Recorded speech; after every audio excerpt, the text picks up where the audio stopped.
రాజవ్వాలంటే రాజ్యం కావాలి, కానీ రాజసం కావాలంటే మాత్రం రాజే అవ్వనక్కరలేదు. సింహాన్ని అడవికి రాజుగా ఎవ్వరూ నిలబెట్టలేదు.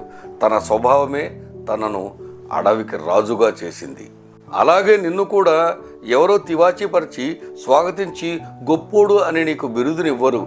నీలో ఉన్న గుణమే, నీ స్వభావమే, నీ యాటిట్యూడే నిన్ను అసలైన హీరోగా నిలబెడుతుంది.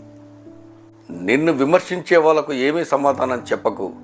వాళ్ళు తల ఎత్తి చూస్తే కూడా కనపడనంత ఎత్తుకు ఎదుగు. అప్పుడే వాళ్ళు సిగ్గుతో తల దించుకుంటారు.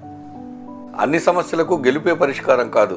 కొన్ని సమస్యలకు ఓటమి కూడా పరిష్కారం చూపుతుంది. నీకోసం నువ్వు పోరాడకుండా పక్క వాళ్ళ మీద ఆధారపడుతున్నంత కాలం నువ్వు బానిసవే. నువ్వు విజయం సాధించినప్పుడు తెలియని చెయ్యి కూడా నీకు చెయ్యి అందించి కంగ్రాచులేషన్స్ చెబుతుంది. నువ్వు కష్టాల్లో ఉన్నప్పుడు బాగా తెలిసిన చేతులు కూడా నీకు హ్యాండ్ ఇస్తాయి. నేర్చుకో, ఓర్చుకో, కష్టాలను భరించు, ఎదిగి చూపించు. వెతుక్కుంటూ వస్తారు జనం.